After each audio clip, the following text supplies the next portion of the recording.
कल्पना करा, आज तुम्ही 10,000 रुपये सेव्ह केले आणि 10 वर्षांनी त्याच 10,000 रुपयाची व्हॅल्यू 6,000 उरली.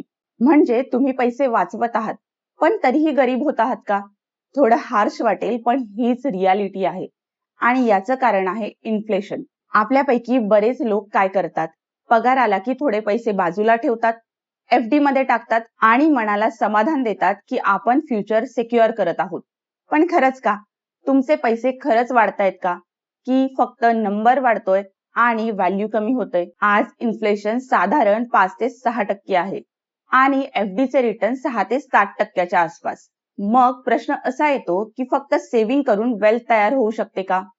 की इन्व्हेस्टमेंट करणं आता कंपल्शन झालंय? आणि जर इन्व्हेस्टमेंट करायची असेल तर कुठे? FD स्लो आहे, शेअर मार्केट रिस्की आणि कॉम्प्लेक्स वाटतं, मग मिडल पाथ काय आहे? आज तुमच्या या सगळ्या प्रश्नांची उत्तरं आपण या व्हिडिओमध्ये पाहणार आहोत. म्हणून हा व्हिडिओ शेवटपर्यंत नक्की बघा.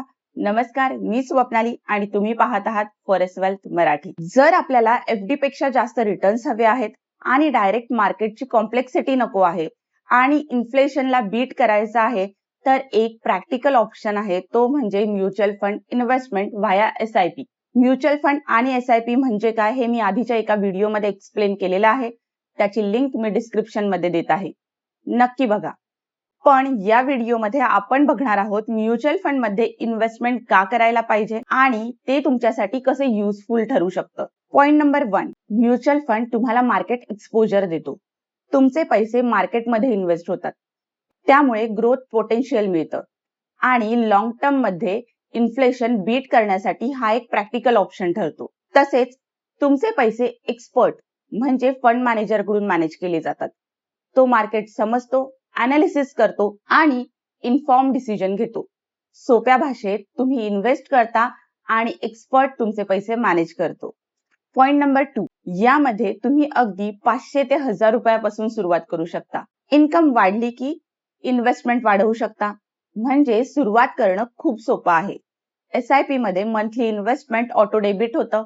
जसं आपण EMI भरतो तसंच इन्व्हेस्टमेंट होतं आणि ही कन्सिस्टन्सी लॉंग टर्म वेल्थ तयार करते. पॉइंट नंबर 3, म्युच्युअल फंड मध्ये फ्लेक्सिबिलिटी आणि लिक्विडिटी देखील मिळते. पैसे काही स्कीम सोडले तर कुठेच लॉक होत नाहीत. गरज पडली तर तुम्ही ते काढू शकता. SIP पॉज करू शकता, स्टॉप करू शकता किंवा मॉडिफाय करू शकता. तसेच इथं रॅन्डम इन्व्हेस्टमेंट न करता गोल बेस्ड प्लॅनिंग करता येतं. एज्युकेशन, होम, रिटायरमेंट अशा प्रत्येक गोलसाठी स्ट्रक्चर्ड इन्व्हेस्टमेंट करता येतं. पॉइंट नंबर 4, आता ट्रस्ट आणि सेफ्टी बद्दल बोलायचं झालं तर तुमचे पैसे हे थेट असेट मॅनेजमेंट कंपनीकडे जातात आणि ह्या company the securities and exchange board of India म्हणजेच सेबीच्या रेग्युलेशन खाली काम करतात. म्हणजे सिस्टम रेग्युलेटेड आहे. आता या सगळ्यानंतर एक प्रॅक्टिकल प्रश्न, जर मी 1000 ने SIP सुरू केली तर फ्युचर मध्ये किती वेल्थ तयार होईल किंवा मला किती रिटर्न्स मिळतील? यासाठी सुद्धा मी याआधी एक कंप्लीट व्हिडिओ बनवला आहे.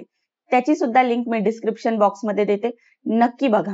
तर एक गोष्ट क्लिअर आहे, सेव्हिंग इम्पॉर्टंट आहे, पण वेल्थ तयार करायची असेल तर योग्य इन्व्हेस्टमेंट करणं गरजेचं आहे आणि म्युच्युअल फंड प्लस SIP हा आजच्या काळातला एक स्मार्ट आणि प्रॅक्टिकल मार्ग आहे.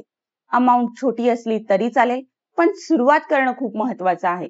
जर तुम्हाला SIP सुरू करायची असेल तर डिस्क्रिप्शन मध्ये दिलेला फॉर्म फिल करा. माझी टीम तुम्हाला स्टेप बाय स्टेप गाईड करेल. आणि हा व्हिडिओ युजफुल वाटला तर लाईक, शेअर आणि सबस्क्राईब करायला विसरू नका. नमस्कार.